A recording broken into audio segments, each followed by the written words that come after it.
Hola, mil gracias por su presencia en este espacio virtual, sesión de puertas abiertas de la Fundación Padres por Siempre.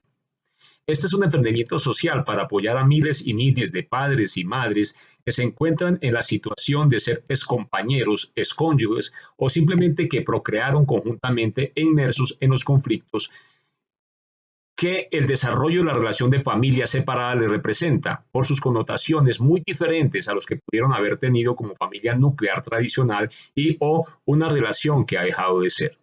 Lo óptimo es que los progenitores de familia separada encuentren por sí mismos la solución a sus conflictos, que estos sean dirimidos satisfactoriamente para las partes y sin intervención de la autoridad estatal.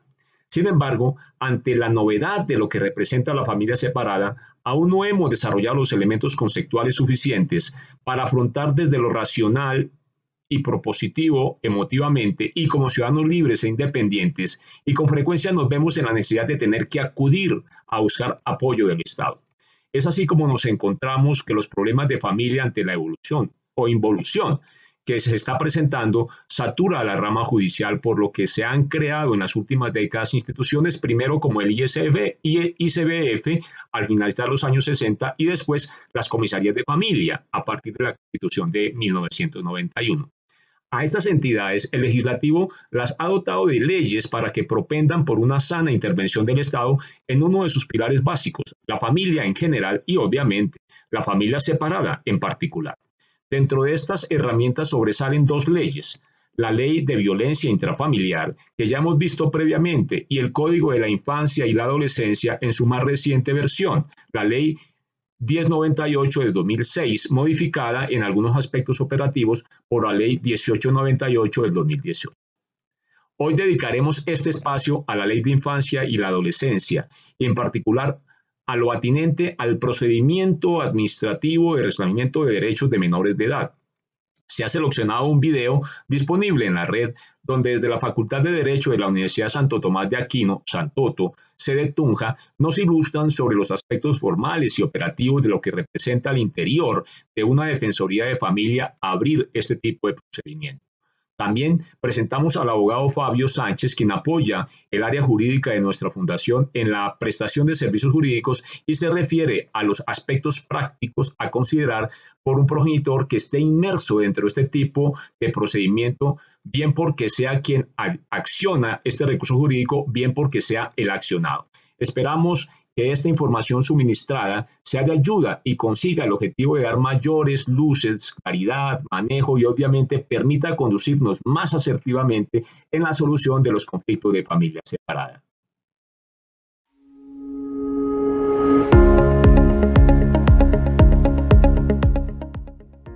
Buenas tardes, bienvenidos a C Jurídico. El día de hoy hablaremos del proceso administrativo de restablecimiento de derechos.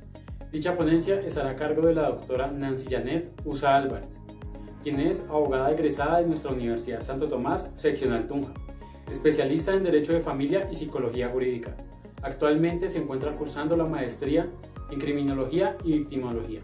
Se desempeña como defensora de familia del Centro Zonal de Otanche del Instituto Colombiano de Bienestar Familiar. De igual forma, un especial agradecimiento al área de psicología del Consultorio Jurídico y Centro de Conciliación por la invitada del día de hoy. Espero el tema sea del agrado de todos ustedes.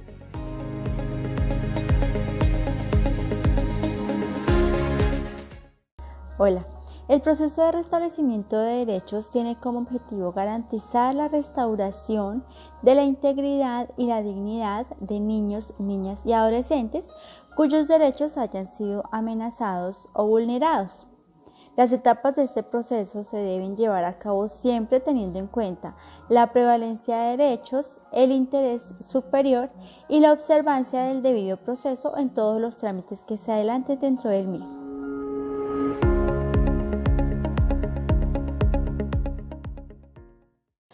¿Cuál es el alcance del proceso administrativo de restablecimiento de derechos? Para el caso del Instituto Colombiano de Bienestar Familiar, este cuenta con un sistema de información misional denominado SIM, en el cual una persona encargada de atención al ciudadano ingresa la petición o solicitud que haya realizado un particular a través de la línea 141 o una institución, llámese centro de salud, policía o institución educativa.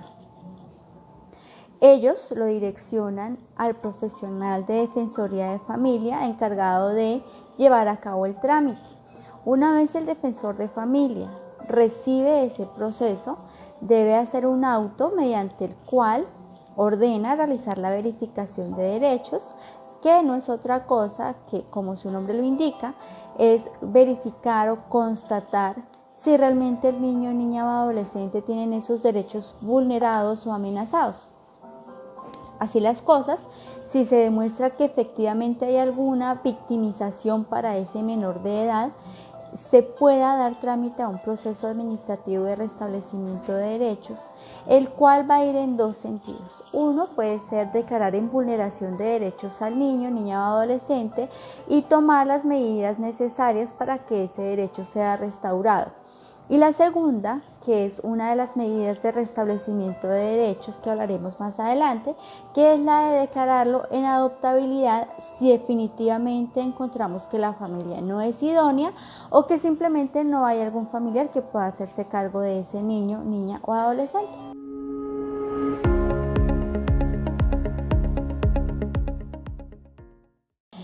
El proceso administrativo de restablecimiento de derechos se sienta en tres principios básicos. Uno es el interés superior del niño, niña o adolescente, el segundo es la prevalencia de sus derechos y el tercero es la corresponsabilidad. El primero es aquel que busca que se impliquen absolutamente todos los derechos humanos de ese niño, niña o adolescente, que son universales, prevalentes e independientes. La prevalencia de sus derechos es que sobre cualquier acto administrativo o diligencia judicial siempre deben prevalecer los derechos de los niños, niñas o adolescentes por sobre cualquier otro. Y la corresponsabilidad es la que todos estamos llamados a responder por esos niños, niñas o adolescentes. En primera instancia siempre va a estar la familia, luego va a estar la sociedad y finalmente cuando ya estos otros dos por concurrencia no lo puedan hacer, pues entrará a responder el Estado.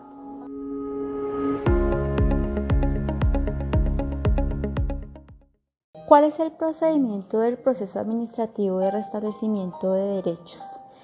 El Código de la Infancia y de la Adolescencia, que es la Ley 1098 del 2006, fue modificada en el año 2018 por la Ley 1878, la cual modificó el artículo 100, que es la que establece el trámite en un proceso de restablecimiento de derechos.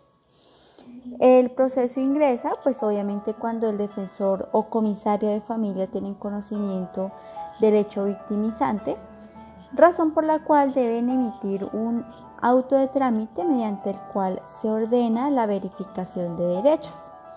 Una vez el equipo interdisciplinario, que está conformado por un psicólogo, un trabajador social y un nutricionista en la mayoría de los casos, deben verificar que esos derechos realmente están siendo garantizados. ¿Qué se verifica? Se verifica que el niño tenga su registro civil, que esté afiliado a salud, que esté vinculado a educación formal o a educación inicial, que tenga al día todas sus vacunas, sus controles de crecimiento y desarrollo, y adicionalmente se verifica que el derecho por el cual se está poniendo la denuncia haya ocurrido o no. En caso de que no haya ocurrido, simplemente se emite un auto y se cierra ese trámite. En caso de que el equipo verifique que efectivamente se presentó un hecho que buscó dañar o conculcarle ese derecho a ese niño, niña o adolescente, se debe proceder a emitir un auto de apertura mediante el cual se ordenan algunas pruebas como valoraciones psicológicas, valoraciones por medio de trabajo social, valoraciones médicas, entrevistas y todas aquellas que considere el funcionario competente, llámese comisario de familia o defensor de familia, tendientes a restablecer o a restaurar esos derechos vulnerados. Una vez se lleva a cabo todo este trámite, el cual tiene una duración de 6 meses, se debe definir la situación jurídica del niño, niña o adolescente en dos sentidos. Uno puede ser vulneración de derechos o la declaratoria de adoptabilidad. Si el defensor de familia considera que ese tiempo no es suficiente, debe definir la situación jurídica en los 6 meses y ordenar un seguimiento a las medidas que él haya tomado para buscar la restauración de ese derecho. Máximo puede durar el trámite 1 año y medio y esto es lo máximo para poder decidir esa situación jurídica de ese niño o adolescente sin que nosotros como funcionarios entremos a vulnerarle también otros derechos, como por ejemplo a no estar con su familia en caso de que hayan sido retirados de su núcleo familiar. Así, una vez se termine el proceso de restablecimiento de derechos, se da cierre al mismo, tanto en el sistema como en el proceso físico.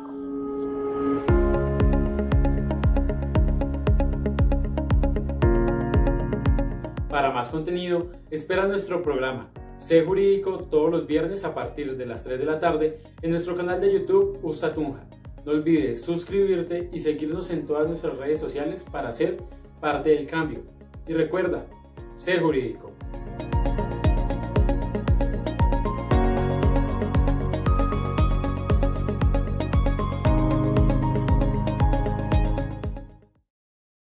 Buenos días, mi nombre es Fabio Sánchez, soy abogado y a petición de la Fundación Padres por Siempre vamos a hablar hoy sobre los procedimientos administrativos de restablecimientos de derecho que están consagrados en la Ley 1098 del 2006, llamados también Código de la Infancia y la Adolescencia. También hay otras normas aplicables como el Decreto 4840 del 2007, la Resolución 2859 del 2013, etcétera, etcétera. Vamos a tratar de hacer algo práctico, no tan académico, porque lo que nos interesa es que los papás y las mamás sepan manejar estos procedimientos administrativos y puedan con eso lograr los objetivos que se están planteando. Lo primero que tenemos que decir es que el procedimiento de restablecimientos de derecho es un conjunto de actuaciones, competencias y de procedimientos que debe adelantar la autoridad administrativa que le corresponda con el fin de promover, como su nombre lo dice, el restablecimiento de los derechos de los niños o de las niñas o de los adolescentes. Se habla de restablecimiento porque se supone que en estos casos esos derechos han sido vulnerados por una u otra razón y por lo tanto hay que restablecerlos y con carácter urgente. ¿Quién es el competente para conocer de esos restablecimientos de derechos?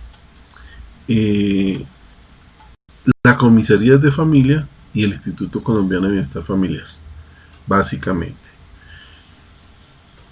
Ahora bien, en muchos casos he observado que a veces papá o mamá van a las comisarías de familia y le dicen no, aquí no llevamos restablecimientos de derecho, aquí solamente llevamos casos de violencia intrafamiliar, por favor diríjase a Bienestar Familiar.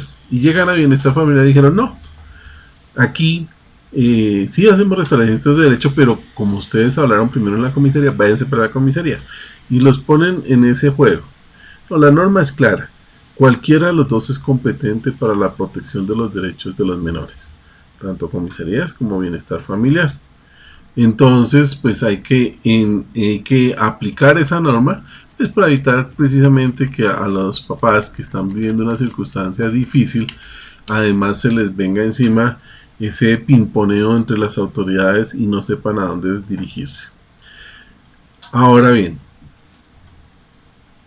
¿qué se busca? Ya dijimos, restablecer unos derechos. ¿Cómo comienza ese accionar? Ese accionar comienza con una queja o con una comunicación que cualquier persona puede interponer ante las autoridades que ya dijimos. Puede ser el papá, puede ser la mamá, puede ser un tercero, inclusive de oficio, es decir, la misma autoridad tiene conocimiento de que hay un menor que se le están violando alguno de sus derechos, puede iniciar también esa acción de restablecimiento de derecho. Pero lo normal es que lo haga una persona, y lo normal es que sea papá o mamá que se acerquen a esas autoridades a solicitar el apoyo para que se restablezcan los derechos de los menores. ¿Cuáles derechos se restablecen? Todos los derechos de los menores. Acuérdense bien que los derechos de los niños prevalecen sobre los derechos de los adultos. ¿Y eso qué implica? Que se refiere a todos los derechos de los menores, que los menores son prioritarios para el Estado, hay que cuidarlos, hay que protegerlos a través de la protección de sus derechos y por lo tanto todos sus derechos quedan cobijados bajo estos trámites administrativos. El derecho a la salud, el derecho a la educación, el derecho a ser visitados por sus padres y a no ser alejados de sus familias paternas y maternas, etcétera, etcétera. Todos los derechos de los menores están cobijados en ese sentido. Por eso ustedes ven que cuando citan o uno va a poner una queja o citan a una persona ante una de estas autoridades, le piden lleve el carnet de vacunación, lleve una certificación de que los niños están estudiando, etcétera, etcétera. ¿Por qué? Porque es la manera que tienen esas autoridades de verificar que los derechos de los niños sí estén siendo respetados. Una vez llega la queja ante la autoridad tiene que darle prelación y celeridad a estos trámites de restablecimiento de derecho. ¿Y qué hace? Saca una decisión, eso se llama un auto, en derecho se llama un auto. Un auto es una decisión que saca dicha entidad diciendo varias cosas. Primero, que va a comenzar con la investigación. Segundo, tomando unas medidas provisionales que considere pertinentes para proteger a los niños inmediatamente. O sea, no se van a esperar hasta que se haga todo el trámite y ahí sí tomar medidas, no, las toman de inmediato, ¿sí? ¿Qué medidas pueden tomar? Visitar la residencia donde vive el niño, entrevistar al niño, si el niño corre peligro en el lugar donde se encuentra, inclusive sacar al niño de ese sitio, ¿sí? Todo lo que la comisaría o bienestar familiar consideren oportunos para proteger al niño con relación a ese derecho que se está vulnerando y que ellos ya saben, porque para eso está la queja que se colocó, ¿sí? Todo lo que las autoridades consideren pertinentes para protección del niño lo van a hacer. Entonces, esa decisión donde toman esas medidas también incluye la notificación a la persona que supuestamente le está vulnerando los derechos al menor, ¿sí? Y ordenan una fecha y hora para que se lleve a cabo una audiencia. En esa audiencia, usted papá, usted mamá, tienen que ir llevando todas las pruebas que consideren pertinentes en ese momento y serán escuchados en esa audiencia donde se van a practicar esas pruebas y se van a tomar decisiones de fondo.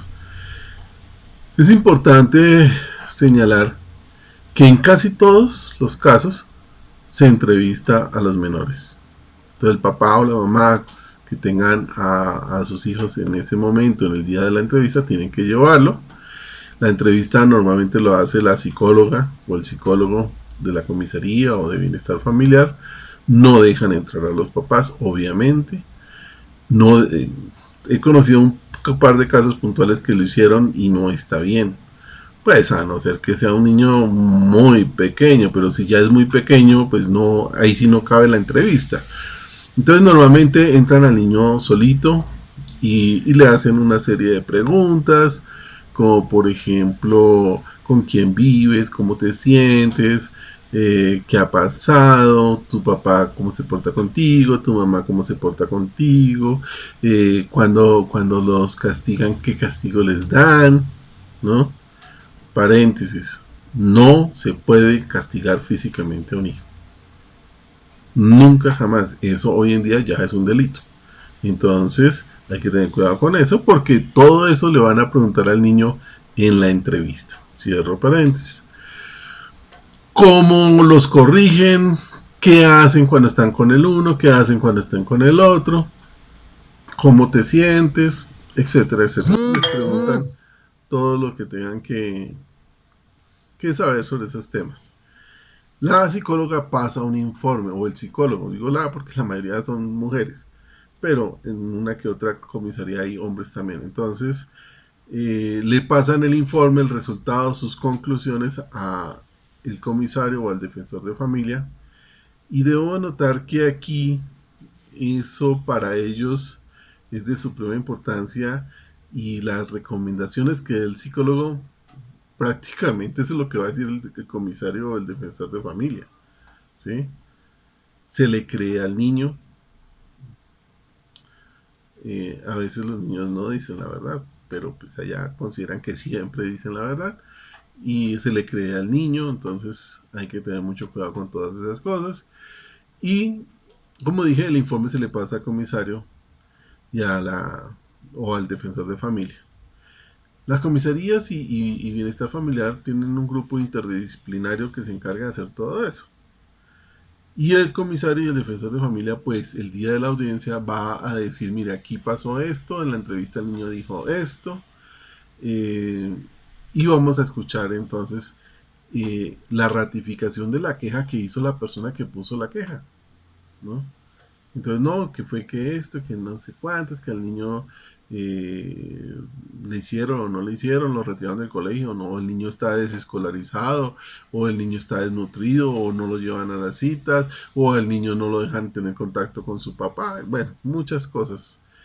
Y después de eso, se le da el uso de la palabra al a la persona a la cual están señalando de quebrantarle los derechos al niño. ¿Para qué? Para que rinda sus descargos. Es importante y siempre recomiendo que las personas que vayan a esas audiencias normalmente vayan acompañadas de abogados. La ley no lo exige, cosa que si fuera un procedimiento ante un juzgado de familia sí es obligatorio. Pero aquí no es obligatorio, la ley no lo exige, pero es importante. ¿Por qué? Porque usted papá, usted mamá, pues no dominan el derecho, no saben cómo manejar esas audiencias, no saben cómo interrogar a un testigo. Y si una de sus pruebas son testigos, y me pasó ahorita esta semana en una audiencia que yo asistí como abogado, eh, el papá que yo iba acompañando en el momento de recibirle la declaración de testigo, él dijo, no, yo quiero también preguntar. La comisaria aceptó que él también preguntara fuera de las preguntas que yo hice, y todas las preguntas que hizo, pues la comisaria se las rechazó, ¿no? ¿Por qué? Porque existe una técnica jurídica para hacer preguntas. Pues papá y mamá que no son abogados no tienen por qué saber eso, ¿sí? Entonces no saben hacer las preguntas y entonces se pierden oportunidades importantes para demostrar lo que ellos pretenden demostrar. Igual el abogado pues también sirve para garantizar de que todo lo que se haga en derecho, protegiendo el debido proceso, protegiendo el derecho de defensa, y también podrá interponer algún recurso si es pertinente en este caso, de lo cual vamos a hablar ahorita. Bueno, se me olvidaba comentarles que en dónde se debe colocar esta queja y en dónde se tramita eso, en el domicilio, en el lugar del domicilio del menor. Aquí en Bogotá, por ejemplo, Bogotá está dividida por sectores. Entonces, un sector es Suba. Si el niño vive en Suba, entonces toca en la localidad de Suba, hay un comisario de familia, hay un defensor de familia, toca allá. Si el niño vive en Suba, no se puede tramitar eso en Usaquén o en Kennedy o en otra localidad, tiene que ser en la localidad donde vive. Y así en todas partes. Bueno, entonces, una vez a la persona a la cual se le acusa de estarle violando los derechos del niño, rinde sus descargos y aporta las pruebas, pues se va a tomar una decisión. Acordémonos que ya tiempo atrás, cuando se puso la queja y se inició esta investigación y esta medida de restablecimiento de derechos, se impusieron unas medidas provisionales. Pues en esta audiencia, esas medidas provisionales pueden volverse definitivas, ¿sí? O pueden tomar otro tipo de medidas. Por ejemplo, si la autoridad cree que el niño o la niña corre peligro en el domicilio paterno y materno, pueden retirar al niño de esos lugares y llevarlos a una casa de protección, ¿sí? Una casa de refugio donde el niño podrá estar ahí. Y la ley dice que ahí tienen hasta 6 meses para decidir de fondo qué va a pasar con ese niño, ¿sí? 6 meses es mucho tiempo para que el niño esté en un lugar así. Pero esa es la ley. Y entonces, en esa audiencia se van a tomar una serie de determinaciones. O posiblemente si realmente no está pasando nada de fondo, entonces pueden decir no, pero pueden tomar algunas medidas para que las cosas mejoren en esa situación. Bueno, contra la decisión que tomen esas autoridades no cabe una apelación, cabe una reposición, dice la norma, y de todas maneras la comisaría o bienestar familiar deben mandar, una vez después de que ellos tomen su decisión, deben mandar todo el expediente a un juez de familia en una cuestión que se llama homologación. ¿Qué es la homologación? Para que el juez de familia estudie todo el expediente, mire si lo que se hizo bien, si las decisiones que se tomaron estuvieron bien, y homologue, es decir, diga sí, todo estuvo bien, o no homologue y diga no, aquí hubo una nulidad, aquí pasó tal cosa, entonces toca cambiar esto, etcétera, etcétera. O sea, en últimas, el juez de familia va a revisar todo el caso, ¿sí? Y de acuerdo a eso, entonces ya se prosigue siempre en protección de los derechos de los niños. Ya para terminar, comentarles, es todo lo que les acabo de decir, es lo que dice la ley. Pero a veces en la práctica las cosas son un poquito más difíciles. Por eso es que siempre recomiendo vayan con abogado, ¿no? Cuando lo citen a una audiencia para restablecimiento de derechos, vayan antes de la audiencia, pidan copia del expediente, muéstrenselo al abogado para que miren a ver cómo van a asumir la situación, ¿no? Y ante todo, pues obviamente invitarlos a que absolutamente nunca se les violen los derechos a los menores. Son nuestros hijos, son personas indefensas que requieren todo el apoyo y todo el amor de nosotros los papás. Entonces, con esto pues me despido, espero que haya tocado los aspectos más prácticos y de todas maneras cualquier cosa consulten con su abogado de confianza. Gracias. Y así damos trámite al tratamiento del tema del día de hoy, sábado 14 de noviembre de 2020. Con ese tipo de programas de interés social, la Fundación Padres por Siempre cumple con la tarea de apoyar a miles y miles de padres y madres de familias separadas en el entendimiento de esta nueva clase de familia. Si usted desea seguir recibiendo nuestros aportes y aún no lo ha hecho, suscríbase a nuestro plan general sin costo, que le permite tener conocimiento en nuestras actividades abiertas y a documentos, videos, conceptos que van en la dirección de aprender a dirimir los conflictos de familias separadas.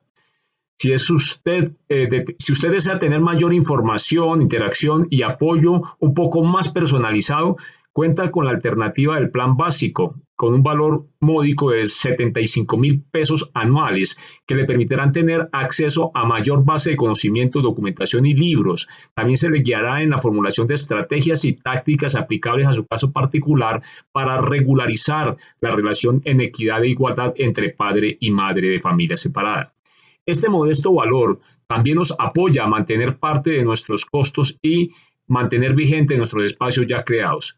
Si usted requiere mayores servicios profesionales, tanto jurídicos como de psicológicos o de psicología forense, también los tenemos disponibles para quienes se inscriban a nuestro plan básico. Contamos con servicios presenciales jurídicos en las ciudades de Bogotá, Medellín y Cali, y a todo el país y al exterior se prestan servicios no presenciales, tanto jurídicos como psicológicos, soportados en las herramientas digitales de más uso común en la web. Mil gracias y los invitamos a seguir en nuestra reunión de puertas abiertas. Las indicaciones de cómo acceder, el ID de la reunión y la contraseña los encontrarán o bien en la parte inicial de este video o al finalizar. Hasta pronto y gracias por asistir.